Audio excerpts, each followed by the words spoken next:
Hello, hello. It's Cosmic Kitchen Wednesday, and today we're going to talk about something very special. It's William Jordan here, broadcasting live from beautiful downtown Newark, New Jersey, on Conscious Raising Art Airwaves. Conscious Raising Art is a movement where people of like minds come together and they move and groove to raise the consciousness of the planet. That's what we're about. And we do that primarily through cosmic sculptures. I'm a cosmic sculptor, as opposed to a mundane sculptor. You know what I'm saying?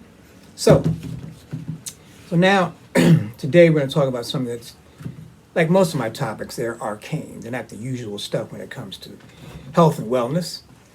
Because there's so many guys talking about that, I can't tell you anything that you don't already know or been exposed to.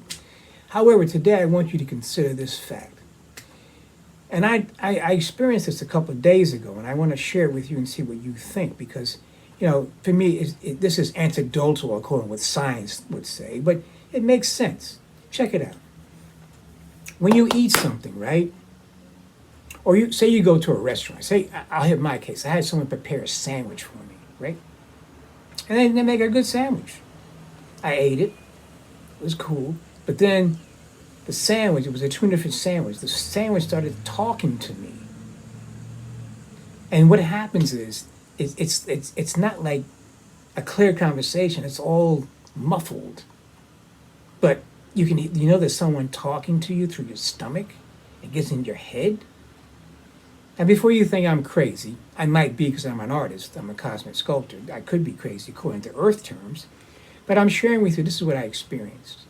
And I'm curious, do you ever think about that? You ever experience that?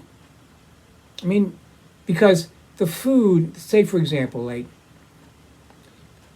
plant-based food, plants, they do communicate, they do talk.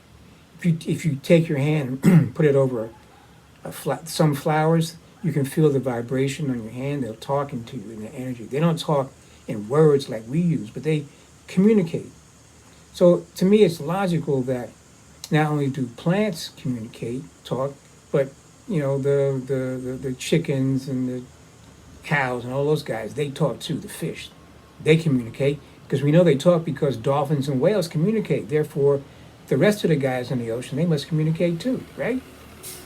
A different level, different subtle level. We're not tuned into it. So when we consume these guys, how they were brought into our food chain may have some impact on what their conversation is once they're inside our stomachs. You know what I'm saying? I mean, like, a cow. Like the cow knows he's going to his death. When they put whatever they do, they put the bullet in his head or whatever they do to kill it. So that he must be anxious, and that anxiety, some kind of way, is going to filter into our system.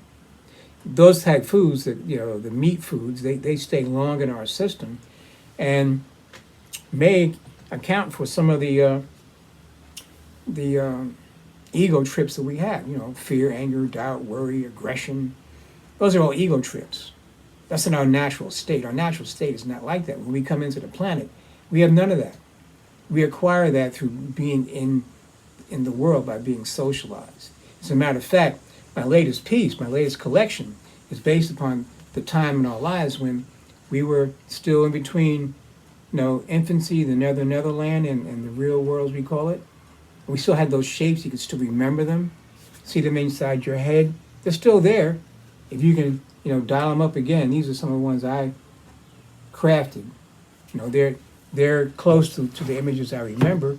I have some other. This one here really is a lot closer to the type of things I was seeing in that part of my life. You know what I'm saying?